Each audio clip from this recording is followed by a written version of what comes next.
Terima kasih Anda masih bersama kami di CNN Indonesia Newsroom. Partai Persatuan Pembangunan tidak mencapai ambang batas parlemen atau parliamentary threshold sebesar 4%. Hal tersebut membuat partai berlambang Kaba ini gagal lolos ke Senayan dalam pemilu legislatif 2024. Sejumlah pentolan partai menyayangkan dan menyatakan prihatin tidak lolosnya P3 ke Senayan pada pemilu tahun ini. Mantan Wakil Ketua Umum P3 Zainud Tauhid yang juga mantan Wakil Menteri Agama bahkan meminta elit partai untuk meminta maaf dan mengundurkan diri dari jabatan mereka. Sementara Ketua Bapilu P3 yang juga Menparekraf Sandiaga Uno menyatakan evaluasi hendaknya disampaikan di forum yang tepat. Ia menyinggung soal muktamar Partai Persatuan Pembangunan yang bisa dijadikan ajang para kader menyampaikan usulan.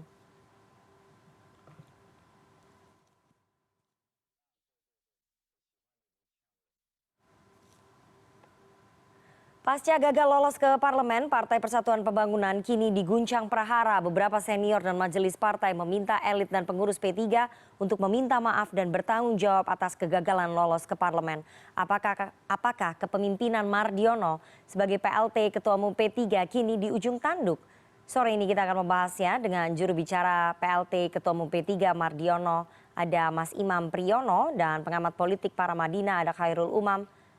Selamat sore Mas Imam dan juga Mas Umam. Selamat sore Mbak Nana. Selamat sore Mbak Nana, sore Mas Imam. Oke, saya mau ke Mas Imam terlebih dahulu ya. Mas Imam, mantan Wakil Ketua Umum P3 Zainud Tauhid meminta elit P3 meminta maaf dan mengundurkan diri dari posisinya setelah Partai Kabah gagal lolos ke parlemen. Bagaimana pihaknya Pak Mardiono merespon permintaan ini?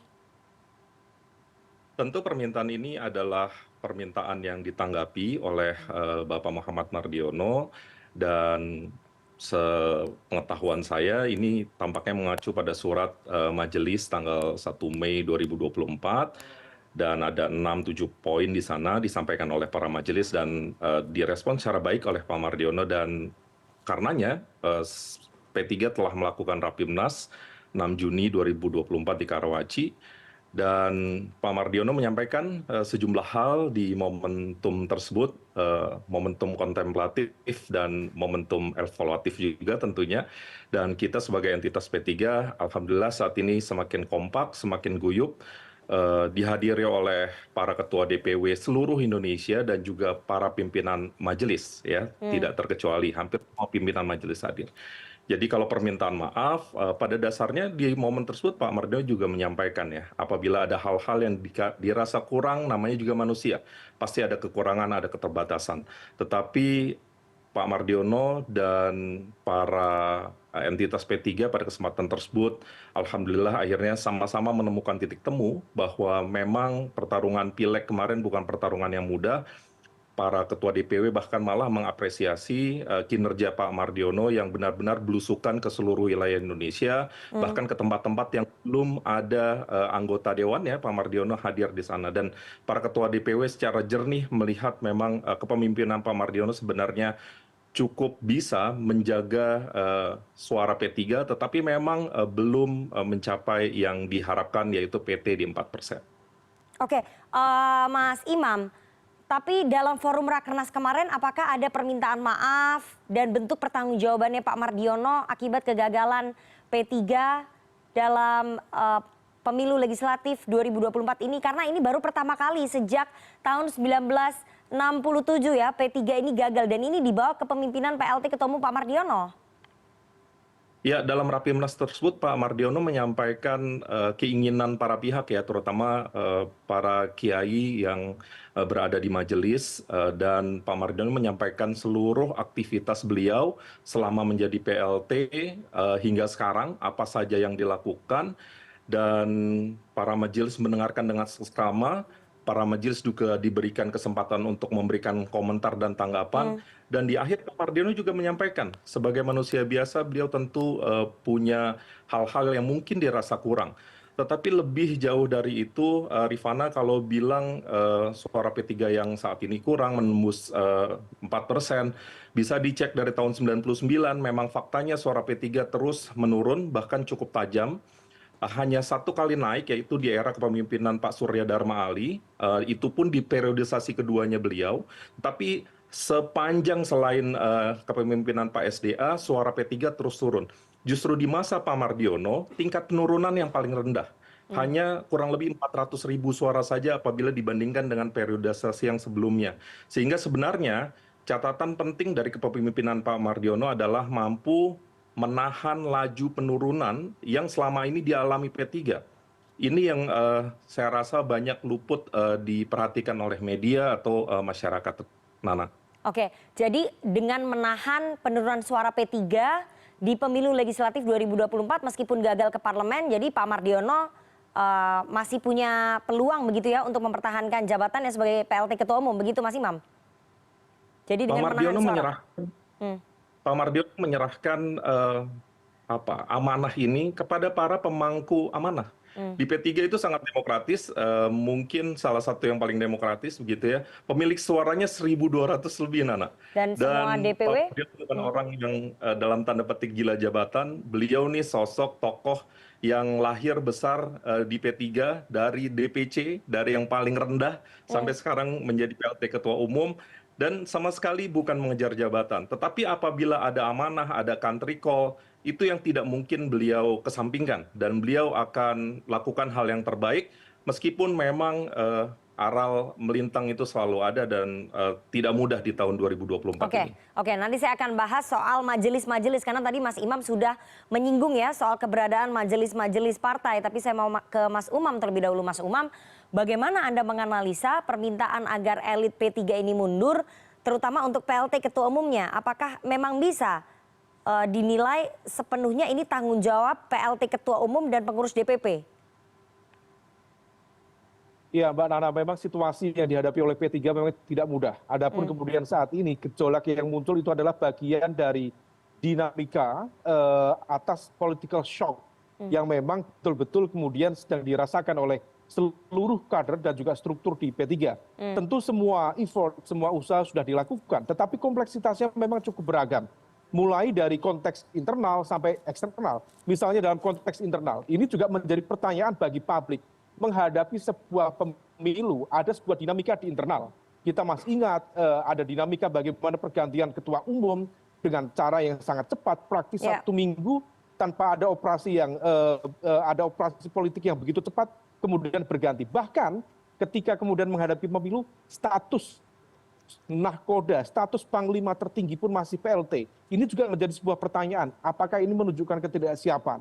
Sementara di saat yang sama ada situasi yang sangat kompleks. Di sisi yang lain, di aspek eksternal, penambahan jumlah dapil juga berpengaruh signifikan terhadap perolehan suara dari P3. Dan di saat yang sama ada penurunan di beberapa dapil yang selama ini dikuasai oleh P3. Salah satu faktornya adalah sedang terkonsolidasinya basis kekuatan politik Islam, terutama di partai-partai yang lain. Nah, di level ini PKB tampaknya mengambil cukup signifikan di beberapa dapil. Nah, kemudian di saat yang sama, kalau misal kita cermati pilihan dalam konteks pilpres, bagaimana kemudian P3 secara konsisten, istiqomah memberikan dukungan sejak awal kepada Pak Ganjar Pranowo dan juga Pak Mahfud MD, secara garis ideologis tentu sangat baik, nasionalis, religius. Tetapi di saat yang sama ada split ticket voting yang cukup signifikan. Karena di basis pemilih loyal P3 di banyak wilayah, mulai dari Tapal Kuda, kemudian di wilayah Pantura Jawa Tengah, kemudian di beberapa titik di Jawa Barat, itu mereka masih sangat percaya terhadap konteks politik Islam. Ketika kemarin kemudian ada beberapa misalnya capres yang menggunakan narasi Islam yang lebih kuat, let's say koalisi nomor 1, justru split ticket voting ya kalau misal kita cermati hasilnya itu lebih banyak justru mengarah ke kubu 01 daripada ke kubu 03. Nah ini yang kemudian berdampak signifikan terhadap perolehan suara di P3. Mas Umam, bahwa tadi Anda mengatakan beberapa faktor elektoral ya seperti penambahan dapil dan persebaran suara, tapi saya ingin tanya, menurut analisanya Mas Umam, kesalahan membaca peta politik dari elit P3 pada saat dukungan di Pilpres, apakah itu berpengaruh terhadap perolehan suara P3 yang turun? memang itu menjadi bagian dari faktor yang berpengaruh, Mbak Nana. Bagaimanapun juga split ticket voting ini tidak hanya terjadi pada 2024. Hal ini yang lebih fatal itu terjadi di 2019. Karena ketika itu tentu ikhtiar dari para elit di DPP P3 melihat peluang menang lebih besar berada di kubu Pak Jokowi. Tetapi diakui atau tidak, banyak elemen di dalam basis pemilih loyal P3 yang karakter keislamannya cukup kuat dulu lebih banyak menunjukkan keberpihakan ke kubu Prabowo. Dan itu mengalami gap dari 38 kemudian menjadi 19.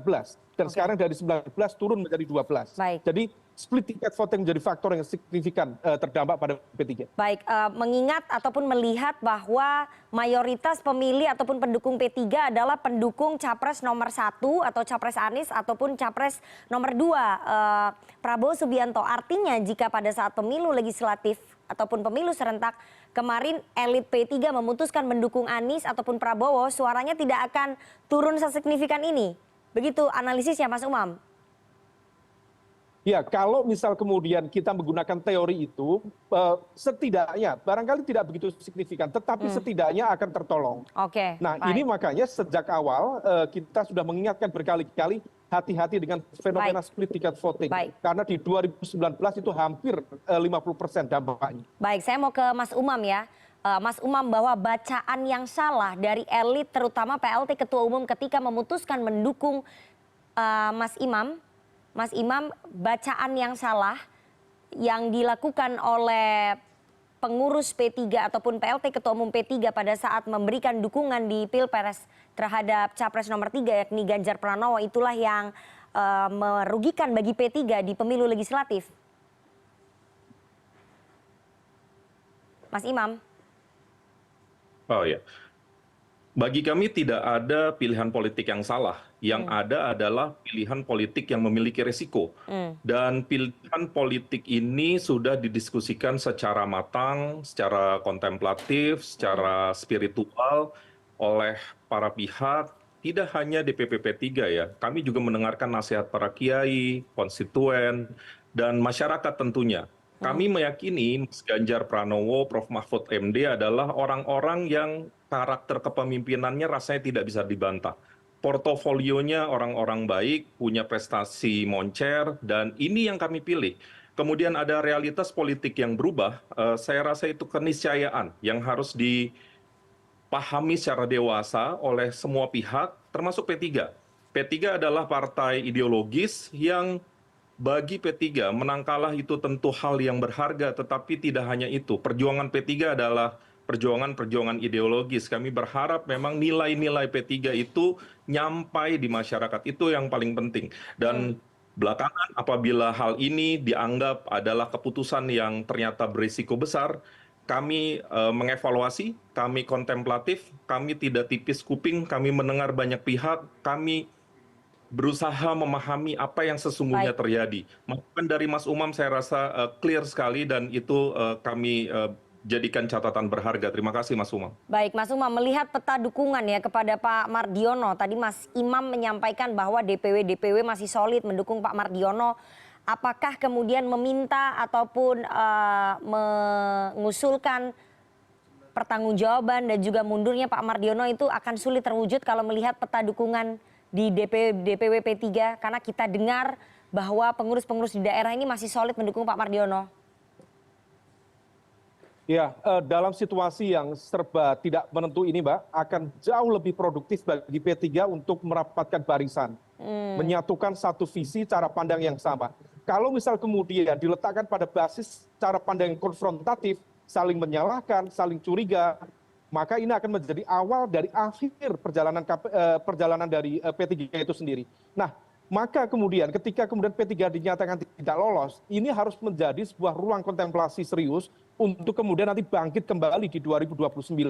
Untuk bisa melakukan itu, maka kemudian semua elemen jangan kemudian saling menyalahkan satu sama lain, jaga sikap, jaga posisi. Nah, di dalam konteks ini tentu harus ada pihak yang kemudian mengevaluasi, itu bagian dari sebuah kerja monitoring dan juga evaluasi. Tetapi di saat yang sama spiritnya adalah spirit persatuan. Kalau misal bicara evaluasi, tentu salah satu dari konteks ini adalah Mas Sandiaga Uno misalnya sebagai Ketua Bapilu yang tentu juga memiliki porsi yang cukup signifikan. Dan saya yakin juga teman-teman di daerah, para caleg juga memiliki harapan besar kepada kehadiran Pak Sandi. Tapi ternyata efek elektoralnya tidak sekuat yang diharapkan. Dan juga harapan misalnya dulu skemanya Pak Sandi akan disandingkan dengan Mas Ganjar, ternyata lepas begitu saja karena dinamika politik yang berbeda. Nah ini yang kemudian saya berharap betul sahabat-sahabat di P3 menjaga spirit persatuan dengan baik sebagaimana namanya, persatuan dan pembangunan, dan di saat yang sama untuk menggunakan logika yang jauh lebih reasonable dan tidak lagi terjebak dalam konfrontasi yang tidak produktif. Baik, tidak terjebak dalam konfrontasi yang tidak produktif, padahal sekarang ada desakan bukan hanya dari elit ataupun mantan wakil ketua umum, tapi dari beberapa ketua majelis. Nanti saya akan bahas lebih dalam karena sudah ada suratnya yang dikirimkan ke PLT ketua umum. Tapi kita harus jeda terlebih dahulu, jangan kemana-mana, tetap bersama kami di CNN Indonesia Newsroom.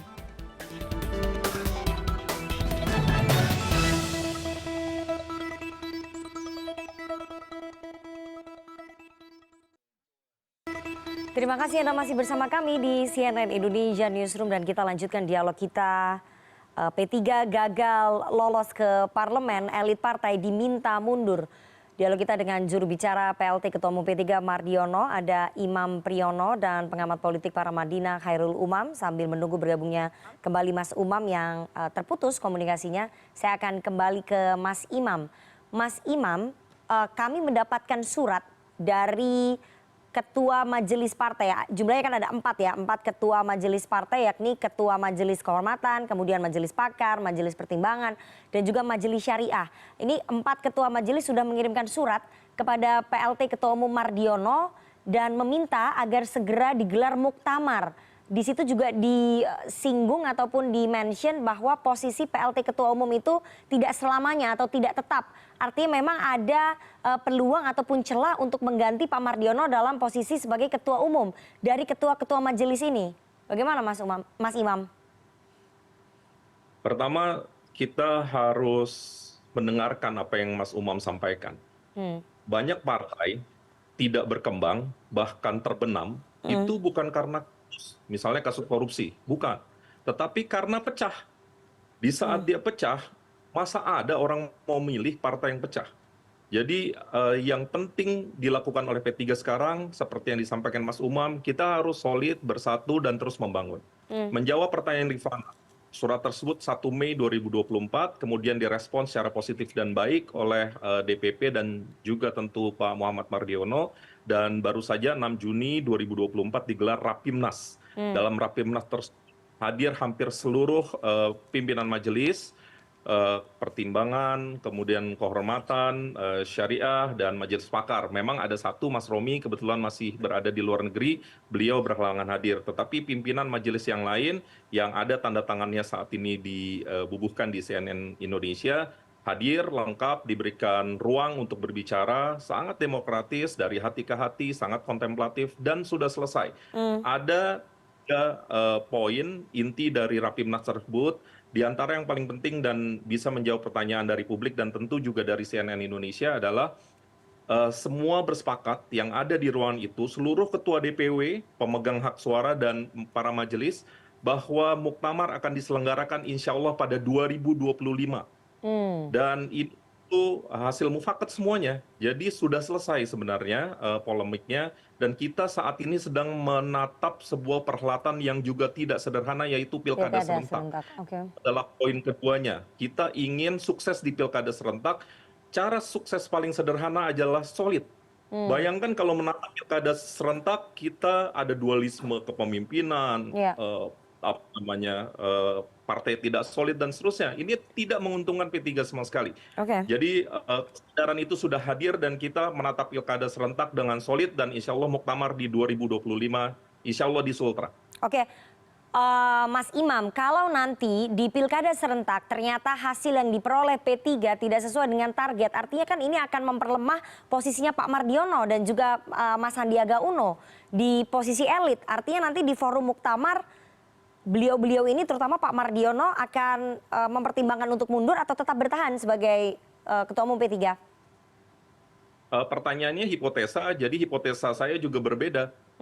Saya justru berharap sekali di pilkada ini P3 dengan kesadaran yang baru bisa come out begitu ya, bisa punya target-target baru dan achieve targetnya. Oke. Tentu hari ini dan kemarin beda. Hari ini kita pernah kepukul dan kita tahu rasanya sakitnya kalau kita tidak menang. Sehingga harusnya jajaran pimpinan sampai ke level wilayah sekarang lebih punya greget, punya semangat untuk memastikan pilkada serentak ini bisa berjalan dengan baik. Dan apabila belum berhasil, tentu Pak Mardiono adalah orang yang konsekuen. Beliau sering menyampaikan di banyak forum, kepemimpinan ini akan dipertanggungjawabkan dunia dan akhirat. Sehingga beliau tentu akan gentle, akan menatap muktamar ini apapun hasilnya. Oke. Dan bismillah semoga yang terbaik untuk Partai Persatuan Pembangunan. Artinya pilkada serentak menjadi ajang pertaruhan terakhirnya Pak Mardiono untuk membuktikan diri ya sebagai PLT Ketua Umum, begitu ya Mas Imam? Saya rasa salah satu indikator, karena kan beban dari Partai Ketua Umum tidak hanya pilkada ya. Kita punya KPI yang memang diamanahkan oleh oleh masyarakat, oleh entitas P3 kepada Pak Mardiono. Salah satunya tentu adalah pilkada, dan kita berharap kita bisa menang di pilkada. Baik, Mas Umam, dilihat bahwa pilkada serentak ini menjadi ajang pertaruhan terakhir bagi Pak Mardiono sebagai PLT Ketua Umum P3. Tadi janjinya yang disampaikan oleh Mas Imam bahwa semua elit harus bersatu padu, menatap bersama pilkada serentak dan muktamar akan diselenggarakan tahun 2025. Artinya Pak Mardiono sebagai PLT Ketua Umum ingin membuktikan diri terakhir kalinya di pilkada serentak. Kalau memang berhasil ya bisa terselamatkan di muktamar. Kalau kemudian tidak berhasil di pilkada serentak maka ya di muktamar adalah selesai begitu sebagai PLT Ketua Umum. Mas Umam melihatnya begitu? Mas Umam? Ya, Mbak Nana, dalam konteks ini target yang diupayakan oleh P3 tentu harus betul-betul realistis. Tetapi di saat yang sama memang betul bahwa pilkada adalah pertaruhan terakhir. Pertaruhan untuk apa? Tentu untuk menata ulang basis sel-sel kekuatan politik untuk kemudian mampu bangkit kembali di 2029. Hari ini P3 masih memiliki ratusan DPRD dan itu adalah sel politik yang cukup memadai. Tetapi di saat yang sama kalau misal kemudian dalam pertarungan pilkada bisa melakukan penguasaan yang cukup signifikan, terutama di basis-basis yang selama ini dikuasai dan melakukan ekspansi ke basis baru, tentu itu akan menjadi sebuah modal yang cukup memadai. Tinggal kemudian menjaga stabilitas di internal, kemudian meyakinkan bagaimana kemudian basis kekuatan di dalam sel-sel strukturnya itu bisa tertata dengan baik dan tidak masuk dalam jebakan faksionalisme dan konflik internal yang justru akan mengakibatkan pelemahan yang sangat signifikan. Kalau misal kita lihat Mbak, secara umum politik Islam di Indonesia itu relatif struknya tidak jauh berbeda. Maka kalau misal kemudian salah satu penurunan P3, salah satunya adalah per hari ini adalah terkonsolidasinya basis kekuatan politik Islam yang lain. Salah satu yang menangguh itu adalah PKB. Betul. Kalau misal kita tidak tahu dinamika di 2029 seperti apa. Kalau ada dinamika yang cukup berubah dan ini menjadi sebuah peluang yang baik, maka bisa menjadi sebuah kemungkinan P3 akan lahir kembali sebagai sebuah kekuatan baru yang akan memberikan warna yang berbeda dalam konteks demokrasi di Indonesia. Oke, Mas Umam, menurut Anda apakah P3 harus lebih inklusif lagi ya, lebih terbuka terhadap zaman, terhadap para pemilih generasi milenial, Gen Z, karena itu sudah dilakukan oleh PKB. Kalau kita lihat PKB berhasil mentransformasikan diri sebagai partai yang lebih fresh, lebih baru dengan gaya yang dibawa oleh Muhaimin Iskandar. Apakah P3 juga perlu itu dengan merekrut banyak tokoh-tokoh muda yang lebih fresh? Ya, betul sekali Mbak Nana.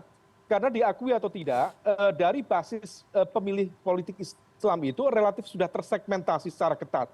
NU kepada PKB, Muhammadiyah kepada PAN, lalu kelompok Islam konservatif kepada PKS. P3 adalah mesin politik yang cukup memadai selama ini. Tetapi dalam konteks pembangunan basis loyal yang kemudian memadai, tidak begitu bisa terlihat secara memadai. Bagaimana menjaga segmen itu termasuk melakukan ekspansi terhadap kelompok pemilih yang lebih muda, yang lebih terbuka.